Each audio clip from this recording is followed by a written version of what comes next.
DS education. स्वागत है आपका मेरे यूट्यूब चैनल डीएस एजुकेशन में। मैं हूं दिनेश साहू और दोस्तों हम अध्ययन कर रहे हैं इंडियन ज्योग्राफी का या फिर भारत के भूगोल का।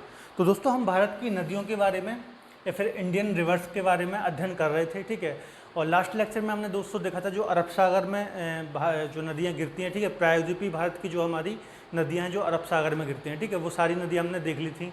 इसके अंतर्गत हमने नर्मदा, ठीक है, ताप्ती, माही, ठीक है, इसके अलावा मांडवी, पेरियार, ये सारी नदी देखी थी, ठीक है। आज हम देखेंगे दोस्तों जो बंगाल की खाड़ी, ठीक है, बे ऑफ बंगाल है यहाँ पर, ठीक है। तो बंगाल की खाड़ी में जो नदियाँ गिरती हैं हमारी प्रायद्वीपीय भारत की, वो सारी नदियाँ हम देखेंगे, जितनी भी नदियाँ आज के लेक्चर में कवर हो जाएंगी, ठीक है। इसके अंतर्गत हम देखेंगे स्वर्णरेखा नदी के बारे में, ठीक है, ब्राह्मणी नदी के बारे में, महानदी के बारे में, गोदावरी के बारे में, कृष्णा के बारे में, कावेरी के बारे में, ठीक है, और भी हम चर्चा करेंगे, ठीक है। तो आज का हमारा टॉपिक है दोस्तों बंगाल की खाड़ी में गिरने वाली नदियाँ, है ना, बंगाल की खाड़ी में गिरने वाली नदियाँ, ठीक है, प्रायद्वीपीय भारत की बंगाल की खाड़ी में गिरने वाली नदियाँ, ठीक है, जो इस साइड गिरती हैं, ठीक है। अब देखिए दोस्तों, कल मैंने आपको बता दिया था जो हमारे भारत के खासतौर पर प्रायद्वीपीय भारत की जो मैक्सिमम नदियाँ हैं, ठीक है, उनका फ्लो किस ओर है, पूर्वी की ओर, ठीक है, इस डायरेक्शन में है, ऐसे बहती हैं, ठीक है, पूर्वी की ओर बहती हैं। उसका रीज़न मैंने आपको कल बताया था क्यों है, ठीक है, क्योंकि जो हमारा प्रायद्वीपीय पठार है उसका स्लोप इस प्रकार से है, ठीक है, पूर्व की ओर है और इस प्रकार से है। यही कारण है कि मुख्यतः जो बड़ी बड़ी नदियाँ हैं, गोदावरी, कृष्णा, कावेरी, महानदी, ठीक है, ये पूर्व की तरफ फ्लो करती हैं, ठीक है। जो हमारा जो प्रायद्वीपीय पठार है वो इस प्रकार से है, ठीक है, इस प्रकार से मैंने पहले भी आपको कई बार बताया है, ठीक है, इस प्रकार से है। तो सारी नदियाँ ऐसे फ्लो करती हैं, ठीक है, इसका रीज़न ये है। इसके बाद चलते हैं हम एक एक करके जो नदियां हैं वो हम डिस्कस करते हैं, ठीक है। दोस्तों पहली नदी है स्वर्णरेखा नदी, ठीक है, प्रायद्वीपीय भारत की स्वर्णरेखा नदी, ठीक है। तो देखिए मैंने आपको मैप में बताया है स्वर्णरेखा नदी, ठीक है, जो यहाँ पर है छोटा नागपुर का पठार, ठीक है, छोटा नागपुर, ठीक है, ये हमने पहले भी पढ़ा है जब हम प्रायद्वीपीय भारत का अध्ययन कर रहे थे। छोटा नागपुर का पठार मैंने आपको बताया, ठीक है, खास तौर पर जो झारखंड वाला एरिया है उस एरिया में, ठीक है, झारखंड वाला जो छोटा नागपुर का पठार, इसके बीच से एक नदी निकलती है, ठीक है, इसके बीच से एक नदी निकलती है, कौन सी, दामोदर, ठीक है, दामोदर नदी निकलती है, ठीक है। और यदि हम देखें छोटा नागपुर का पठार के साउथ वाला जो ये वाला भाग है उसे बोला जाता है रांची का पठार, ठीक है। तो यहाँ से एक दोस्तों नदी निकलती है, ठीक है, कौन सी नदी, स्वर्णरेखा नदी, ठीक है। तो रांची के पठार से निकलती है, मैं यहाँ लिख देता हूँ रांची का पठार, ठीक है, इसका उद्गम है झारखंड, झारखंड रांची के पठार से इसका उद्गम होता है, ठीक है दोस्तों। ये स्वर्ण मैप में मैंने आपको बताया, तो झारखंड से निकलती है, ठीक है। इसके बाद यदि मैं आपको बताऊं तो ये किस किस राज्य में बहती है, ठीक है, तो झारखंड से निकलती है, ठीक है। इसके बाद कहाँ जाती है, पश्चिम बंगाल, यहाँ झारखंड है, यहीं पर पश्चिम बंगाल है, ठीक है। उसके बाद जाती है पश्चिम बंगाल, ठीक है, पश्चिम बंगाल के बाद दोस्तों जाती है उड़ीसा, ठीक है, यहाँ पर जो ये तटीय वाला एरिया है ये उड़ीसा वाला भाग है, ठीक है। इसके बाद जाती है उड़ीसा। तो ये मुख्यतः 3 राज्यों में बहती है, ठीक है। झारखंड से इसका ओरिजिन होता है रांची के पठार से, उसके बाद ये पश्चिम बंगाल जाती है और फिर उड़ीसा में ये बंगाल की खाड़ी में जाकर के गिर जाती है, ठीक है। अब इसका एक मेन पॉइंट दोस्तों ये है, ठीक है, इसके किनारे एक नगर है जमशेदपुर,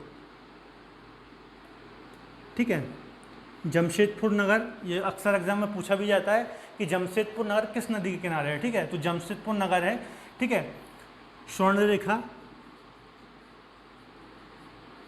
नदी के किनारे स्थित है ना।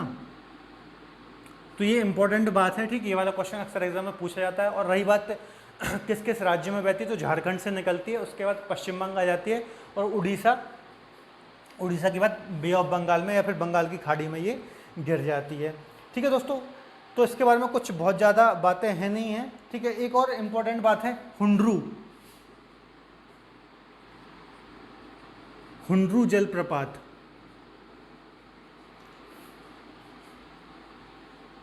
स्थित है ठीक है। देखिए दोस्तों, जो स्वर्णरेखा नदी है इस पर एक जलप्रपात है, हुंड्रू जलप्रपात। ठीक है, तो हुंड्रू जलप्रपात स्थित, ये भी आप एग्जाम में पूछा जा सकता है कि हुंड्रू जलप्रपात किस नदी पर स्थित है, तो स्वर्णरेखा नदी पर हुंड्रू जलप्रपात स्थित है। ठीक है, तो इससे कहाँ कहाँ से क्वेश्चन बन सकते हैं, एक तो ये जलप्रपात पूछ सकता है, ठीक है, एक ये क्वेश्चन पूछ सकता है कि जमशेदपुर नगर किस नदी के किनारे स्थित है, तो स्वर्णरेखा नदी के किनारे है, और कहाँ पे बह रही है, तो मैंने आपको बता ही दिया, झारखंड वाले एरिया में। ठीक है, इसके बाद दोस्तों दूसरी नदी है ब्राह्मणी नदी, ब्राह्मणी नदी। ठीक है, तो देखिए ये मैंने आपको बताया, ठीक है, ये हो गई स्वर्णरेखा हमारी, ये थी हमारी स्वर्णरेखा, ठीक है, और ये वाली हो गई ब्राह्मणी। ठीक है, इसका हम पहले उद्गम लिख लेते हैं कहाँ से, तो ये भी दोस्तों झारखंड वाला एरिया, ये झारखंड वाला एरिया है यहाँ पर। ठीक है, तो झारखंड से निकलती है ये भी। आपको एग्जैक्ट जगह याद करने की जरूरत नहीं है, ठीक है, एग्जाम में नहीं पूछेगा, तो झारखंड से इसका ओरिजिन होता है। ठीक है, उसके बाद उड़ीसा जाती है। ठीक है, ये झारखंड वाला एरिया है, इसके बाद डायरेक्ट उड़ीसा, पश्चिम बंगाल ये ऊपर ही है। ठीक है, तो पश्चिम बंगाल नहीं आती है, झारखंड से निकलती है। ठीक है, इसके बाद जाती है कहाँ पे, उड़ीसा जाती है, और फिर बंगाल की खाड़ी में गिर जाती है। ठीक है, तो झारखंड, झारखंड के बाद जाती है उड़ीसा, फिर बंगाल की खाड़ी में गिर जाती है ना। ठीक है, बंगाल की खाड़ी में गिर जाती है। तो ये सिर्फ 2 राज्यों में ही बहती है ब्राह्मणी नदी। ठीक है, ये आपको याद रखना। तो एग्जाम में पूछ लेता है कि ब्राह्मणी जो नदी है किस राज्य में बहती है। ठीक है, तो आपको पता होना चाहिए झारखंड और उड़ीसा में बहती है। ठीक है, खासतौर पर झारखंड से इसका ओरिजिन होता है, और उड़ीसा के बाद बंगाल की खाड़ी में जाकर ये गिर जाती है। इसके बाद दोस्तों एक महत्वपूर्ण नदी है महानदी। ठीक है, इसके बारे में थोड़ी हम डिटेल अच्छे से पढ़ेंगे। ठीक है, ये 2 छोटी छोटी नदियाँ थीं,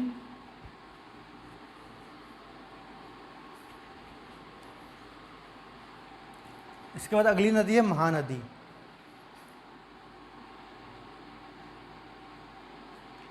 ठीक है, तो देखिए महानदी का ओरिजिन कहाँ से हो रहा है, तो दोस्तों महानदी का ओरिजिन होता है हमारा छत्तीसगढ़। ठीक है, यहाँ पे देखिए छत्तीसगढ़ है ये। ठीक है, यहाँ पर छत्तीसगढ़ है, तो ये छत्तीसगढ़ में एक रेंज है मेकाल रेंज। ठीक है, हमने पहले भी पढ़ा है मेकाल रेंज, जहाँ से नर्मदा नदी निकल रही थी अमरकंटक से। ठीक है, तो उसी मेकाल रेंज से एक नदी का उद्गम होता है जिसका नाम है महानदी। ठीक है, तो पहले में यहाँ से निकलती है, फिर उड़ीसा जाती है, फिर बंगाल की खाड़ी में, उड़ीसा वाले पार्ट में यहाँ पर डेल्टा बनाते हुए बंगाल की खाड़ी में गिर जाती है। ठीक है, यहाँ पर डेल्टा बनाती है। ठीक है, तो हम पहले लिख लेते हैं इसके बारे में। तो निकलती कहाँ से है, मेकाल रेंज, मेकाल पहाड़ियाँ,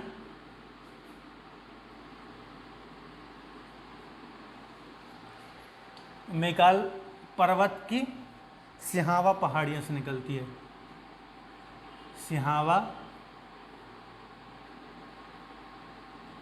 पहाड़ियाँ। ठीक है, ये आपको याद रखना है।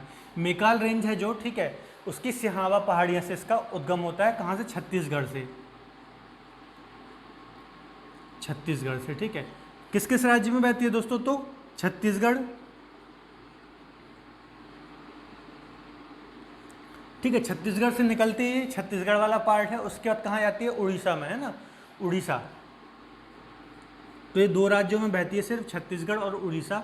उसके बाद बंगाल की खाड़ी में, यहाँ पे उड़ीसा में डेल्टा बनाते हुए बंगाल की खाड़ी में ये गिर जाती है ना। तो दोस्तों कुछ हम सहायक नदियाँ देख लेते हैं ना। इसका मैं यहाँ पे ऐसे डायग्राम बना देता हूँ, कुछ हम इसकी सहायक नदी देख लेते हैं। ठीक है, तो इसकी दोस्तों एक यहाँ से सहायक नदी है। ठीक है, लेफ्ट हैंड से शिवनाथ,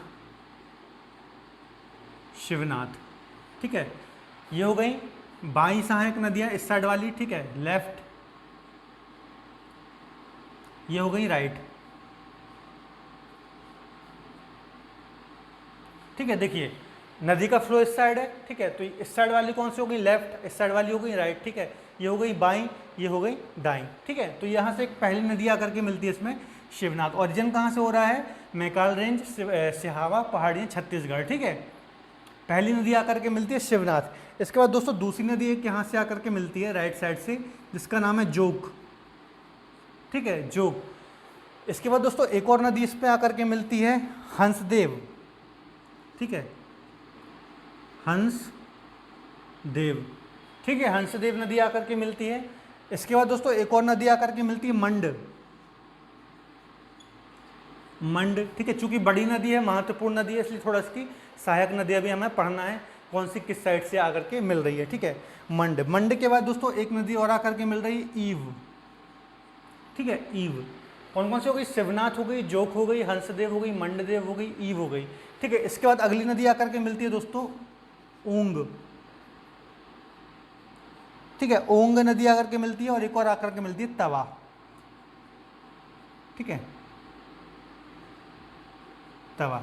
ठीक है, तो जो ऊपर से मैंने बताई है आपको, ये हो गई इसकी लेफ्ट ट्रिब्यूटरीज, ठीक है, या फिर बाईं सहायक नदियाँ, और नीचे से जो आकर के बताई है मैंने, ये हो गई राइट सहायक नदियाँ। ठीक है, या फिर दाई सहायक नदियाँ। ठीक है, तो एग्जाम में पूछ सकता है, क्योंकि महत्वपूर्ण बड़ी नदी है प्रायद्वीपीय भारत की, कि ये किस, इसमें से कोई भी, जैसे शिवनाथ पूछ सकता है, ठीक है, किसकी सहायक नदी है, तो ये आपको थोड़ा पता होना चाहिए। ठीक है, इसमें दोस्तों एक और इम्पॉर्टेंट बात है, यहाँ पर एक बांध है। ठीक है, यहाँ पर एक बांध है महानदी में, जिसका नाम है हीराकुंड बांध। हीराकुंड बांध, ठीक है, इंपॉर्टेंट है, अक्सर एग्जाम में पूछा जाता है किस नदी में है। ठीक है, अगला पॉइंट हो गया इंपॉर्टेंट, मोस्ट इंपॉर्टेंट डालकर लिख लीजिए। ठीक है, इसमें एक बांध है हीराकुंड बांध, जो कि भारत का सबसे लंबा बांध है। भारत का सबसे लंबा बांध। ठीक है, तो बहुत इंपॉर्टेंट है दोस्तों, अक्सर पूछा जाता है एग्जाम में, हीराकुंड बांध किस नदी पर स्थित है। ठीक है, तो हीराकुंड बांध किस नदी पर स्थित है? महानदी पर स्थित है। ठीक है, ये बात आपको याद रखना है, भारत का सबसे लंबा बांध है, इसलिए और ज़्यादा इंपॉर्टेंट ये हो जाता है। ठीक है, तो इसका हमने ओरिजिन देख लिया दोस्तों। ठीक है, इसकी कौन कौन सी सहायक नदियाँ वो देख लिया। ठीक है, एक चीज़ और देख लेते हैं, इसका अपवाह क्षेत्र किस किस राज्य में है ना,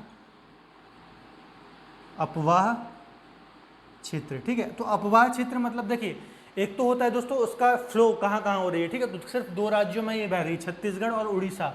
ठीक है, अब अपवाह क्षेत्र का मतलब जैसे इसमें जो भी सहायक नदियाँ आकर के मिल रही हैं, ठीक है, अन्य राज्यों से भी, तो जिस जिस राज्य से आकर के जो जो नदियाँ मिल रही हैं, ठीक है, तो जहाँ जहाँ से राज्यों से वो नदियाँ आकर के इसमें मिल रही, तो वो राज्य भी इसमें इंक्लूड हो जाएंगे। ठीक है, तो अपवाह क्षेत्र के कौन कौन से हैं, तो इसमें पहले तो छत्तीसगढ़ और उड़ीसा, ये दो राज्य होगा जहाँ जहाँ ये बह रही है।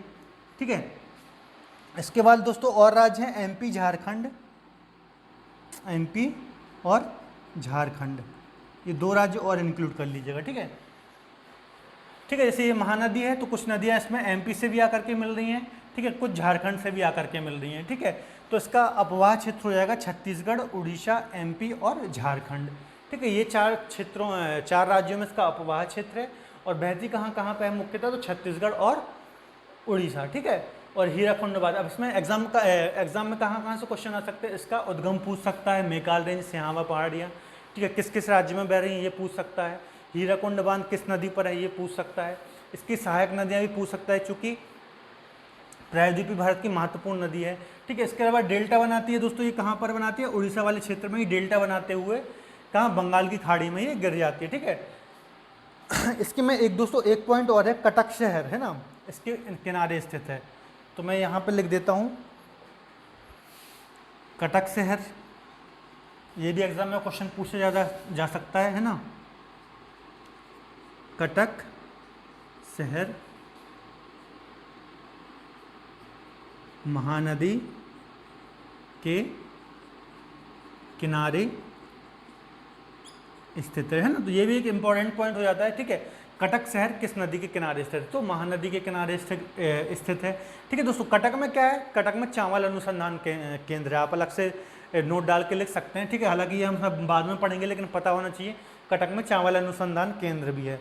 ठीक है, इसके अलावा दोस्तों जो यहाँ पर ये एंड पॉइंट में जाके जो ये डेल्टा का निर्माण करती है। ठीक है, तो इसी डेल्टा वाले स्थान में या फिर इसके मुहाने में एक बंदरगाह स्थित है, पारादीप बंदरगाह, पारादीप बंदरगाह। ठीक है, तो ये जो महानदी है, इसके मुहाने पर ही ये बंदरगाह स्थित है। ठीक है, तो इतने पॉइंट है दोस्तों महानदी के बारे में, एक बार हम पूरा रिवीजन कर लेते हैं इसके बारे में। ठीक है, देखिए क्या क्या पढ़ लिया। तो महानदी सबसे पहले दोस्तों कहाँ से निकल रही, छत्तीसगढ़ की मेकाल रेंज है जो, ठीक है, जो खासतौर पर एमपी है, यहाँ मैंने आपको बताया था। ये सतपुड़ा रेंज है, इसका पूर्वी भाग को ही मेकाल रेंज बोलते हैं, उसी की एक सिहावा पहाड़ी से इस नदी का उद्गम होता है छत्तीसगढ़ से, ठीक है। इसके बाद इसका एक सबसे इंपॉर्टेंट पॉइंट है हीराकुंड बांध, जो कि भारत का सबसे लंबा बांध है, इस नदी पर स्थित है। इसके अलावा कटक शहर इसके किनारे स्थित है, ये इंपॉर्टेंट पॉइंट हो गया। इसके अलावा मैंने इसकी सहायक नदियाँ आपको बता दी, ठीक है। किस किस राज्य में फ्लो कर रही है, तो 2 राज्यों में बहती है, छत्तीसगढ़ और उड़ीसा, ठीक है। और उड़ीसा में ये अपना डेल्टा बनाती है, इसी के मुहाने पर पारादीप बंदरगाह स्थित है, ठीक है। तो इतने पॉइंट इससे एग्जाम में आ सकते हैं। अब चलते हैं, सबसे इंपॉर्टेंट नदी जो हमारी प्रायद्वीपीय भारत की है वो है गोदावरी, है ना। गोदावरी नदी को देखते हैं।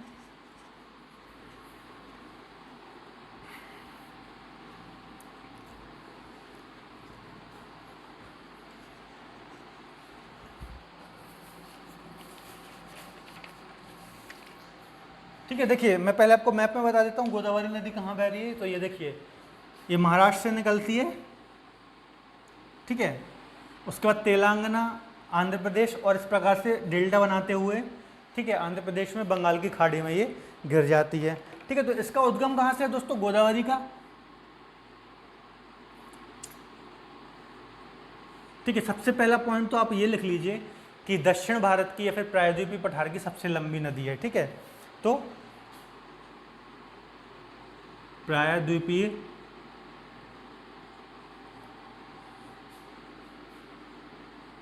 भारत की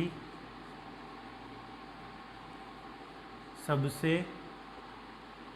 लंबी नदी, ठीक है। जो हमारा प्रायद्वीपीय भारत है दोस्तों ये, ठीक है, पूरा ही प्रायद्वीपीय भारत है, इसकी सबसे लंबी नदी है, ठीक है। इसके बाद दूसरा पॉइंट हम इसका उद्गम देख लेते हैं, है ना। उद्गम कहाँ से होता है दोस्तों, हमने पहले भी डिस्कस किया, महाराष्ट्र में यहाँ पर एक त्र्यंबकेश्वर है, ठीक है, त्र्यंबकेश्वर से इसका उद्गम है, ठीक है, नासिक के पास। तो त्र्यंबकेश्वर नासिक के पास, आप ऐसा लिख लीजिए, नासिक के पास, ठीक है, उद्गम। तो इसका त्र्यंबकेश्वर से उद्गम होता है, ठीक है, पश्चिमी घाट के पास से इसका उद्गम होता है, ठीक है। इसकी लंबाई लिख लीजिए, लंबाई इंपॉर्टेंट है, 1465 किलोमीटर, ठीक है। चूँकि दक्षिण भारत की सबसे लंबी नदी है, फिर प्रायद्वीपीय भारत की सबसे लंबी नदी है, 1465 किलोमीटर इसकी लंबाई है, ठीक है। और प्रायद्वीपीय भारत की सबसे महत्वपूर्ण व लंबी नदी है। यदि हम देखें इसका अपवाह क्षेत्र या फिर इसका बेसिन भी सबसे बड़ा है प्रायद्वीपीय भारत में, ठीक है। तो महत्वपूर्ण नदी है, एक एक पॉइंट देखते हैं। अब इसका हम अपवाह देख लेते हैं किस किस राज्य में, ठीक है। तो सबसे पहले तो महाराष्ट्र से निकलती है दोस्तों, तो महाराष्ट्र हो जाएगा, है ना, पहला राज्य हो जाएगा महाराष्ट्र। उसके बाद कहाँ जा रही है, उसके बाद आती है यहाँ पर तेलंगाना, है ना, तेलंगाना, तो तेलंगाना हो जाएगा सेकेंड राज्य। फिर हो जाएगा क्या, यहाँ पर है आंध्र प्रदेश, है ना, तो तीसरा राज्य हो जाएगा आंध्र प्रदेश, आंध्र प्रदेश। तो मुख्यतः 3 राज्यों में दोस्तों ये बहती है, महाराष्ट्र, तेलंगाना और आंध्र प्रदेश, ठीक है। ये आपको याद रखना है, 3 ये इसके मेन राज्यों का है। अब इसका हम अपवाह क्षेत्र देख लेते हैं, ठीक है। तो देखिए महाराष्ट्र से बहती है, अब कुछ नदियाँ इसमें मध्य प्रदेश से आकर के मिलती हैं, कुछ छत्तीसगढ़ से भी आकर के मिलती हैं। हम यहाँ लिख लेते हैं एक एक करके, ठीक है, किस किस राज्य में है। तो इन 3 राज्यों के अलावा कौन कौन से हो जाएंगे दोस्तों, एक तो 3 राज्य हो जाएंगे, मैं यहाँ लिख देता हूँ, महाराष्ट्र हो गया, ठीक है, तेलंगाना हो गया, इसका अपवाह क्षेत्र वाली नदियाँ, ठीक है, आंध्र प्रदेश हो गया, ठीक है। इसके अलावा हो गया एमपी मध्य प्रदेश, सीजी छत्तीसगढ़ और उड़ीसा, ठीक है, उड़ीसा। ये टोटल 6 राज्य हैं दोस्तों, ठीक है, महाराष्ट्र, तेलंगाना, आंध्र प्रदेश, मध्य प्रदेश, छत्तीसगढ़, उड़ीसा, ठीक है। देखिए यहाँ पर मध्य प्रदेश, तो कुछ नदियाँ मध्य प्रदेश से आती हैं, कुछ छत्तीसगढ़ से आती हैं, कुछ उड़ीसा से आती हैं, ठीक है। तो ये 3 राज्यों के अलावा 3 राज्य और हैं इसके अपवाह क्षेत्र के अंतर्गत। यहाँ मैं लिख देता हूँ अपवाह क्षेत्र, ठीक है, अपवाह क्षेत्र। तो ये हो गया इसका अपवाह क्षेत्र। अब इसका थोड़ा हम दोस्तों पहले मैप बना लेते हैं, मैप समझ लेते हैं, ठीक है, कौन कौन सी इसकी महत्वपूर्ण सहायक नदियां हैं। मैं यहीं पे बना देता हूँ, यहाँ पे आपको क्योंकि अच्छे से समझ में नहीं आएगा तो मैं यहाँ पे बना देता हूँ मैप। तो देखिए इस प्रकार से इसका फ्लो है, ठीक है, यहाँ त्र्यंबकेश्वर से ये निकल रही है, त्र्यंबकेश्वर से ये निकल रही है, ठीक है। तो इसके दोस्तों यहाँ से पहली नदी है प्रवरा, ठीक है। एक सहायक नदी हो गई इसकी पहली, कौन सी, प्रवरा, ठीक है। ये भी इसकी कौन सी हो जाएंगी, राइट वाली हो जाएंगी, नीचे वाली, और ऊपर वाली कौन सी हो जाएंगी, लेफ्ट, ठीक है। बाई सहायक नदियाँ ऊपर वाली और दाई सहायक नदियाँ नीचे वाली, ठीक है। एक हो जाएगी इसकी भूला, एक और यहीं से आएगी मंजरा, ठीक है। मंजरा इंपॉर्टेंट है थोड़ी, आपको याद रखना है, ठीक है। तो एक होगी प्रवरा, एक हो गई भूला, एक हो गई मंजरा, ठीक है। इसके बाद दोस्तों मध्य प्रदेश से दो नदियां आती हैं, ठीक है, ऐसे। तो दो नदियां हैं मध्य प्रदेश में, एक है वर्धा और एक है वेनगंगा,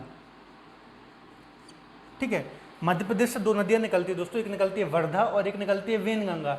जब ये आपस में मिलती है और फिर मिल करके आगे चलती हैं संयुक्त धारा, तो उसे बोलते हैं प्राणहिता, प्राणहिता। और बाद में जाकर कहाँ मिल जाती हैं, गोदावरी में, ठीक है। तो ये आपको याद रखना है, वर्धा और वेनगंगा जब मिलती हैं, ठीक है, तो उससे प्राणहिता बोलते हैं, और प्राणहिता नदी है वो जाकर के गोदावरी में मिल जाती है, ठीक है। इसके बाद एक और महत्वपूर्ण सहायक नदी है इंद्रावती,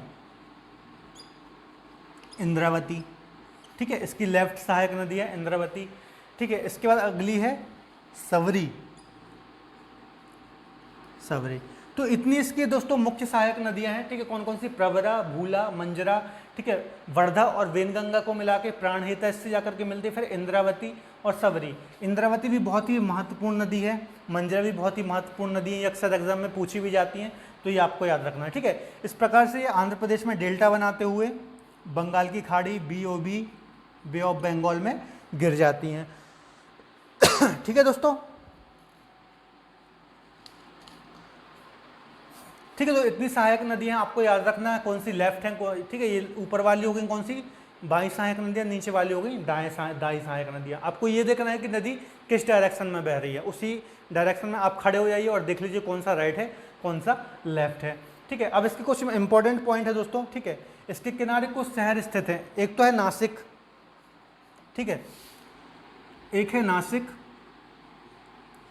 और एक है राजमुंदरी, ये आपको याद रखना है, इसके किनारे स्थित है, ठीक है। राजमुंदरी कहाँ है स्थित दोस्तों, जब ये डेल्टा बनाती है उसके थोड़ा से पहले यहाँ पर एक शहर है राजमुंदरी।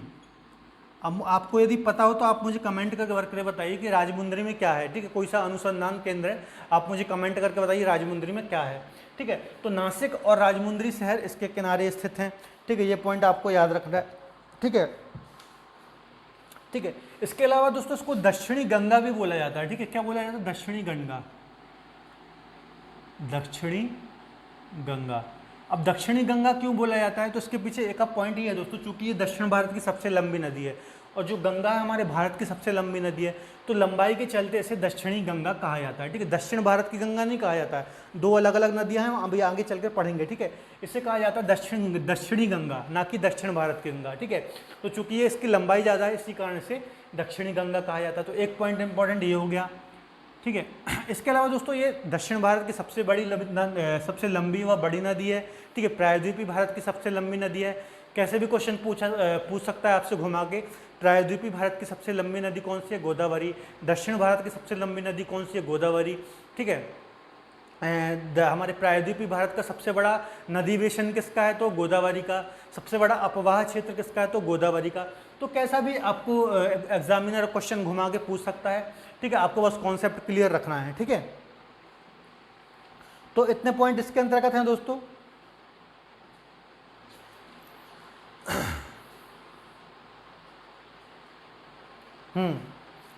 तो दोस्तों एक पॉइंट इंद्रावती नदी के उसमें है, ठीक है, उड़ीसा से, ठीक है। तो दोस्तों ये जो इंद्रावती नदी है, ठीक है, ये उड़ीसा से निकलती है। देखिए ये जो इंद्रावती नदी है यहाँ कहीं से निकलती है, यहाँ से ऐसा उड़ीसा से निकलती है, फिर छत्तीसगढ़ आती है, ठीक है। छत्तीसगढ़ से फिर महाराष्ट्र व तेलंगाना, है ना, महाराष्ट्र व तेलंगाना की सीमा बनाते हुए गोदावरी में मिलती है, ठीक है। इसमें एक वाटरफॉल है दोस्तों इंद्रावती नदी पर, ये एग्जाम में पूछ सकता है, ठीक है। चित्रकूट वाटरफॉल है, ये आप लिख लीजिए,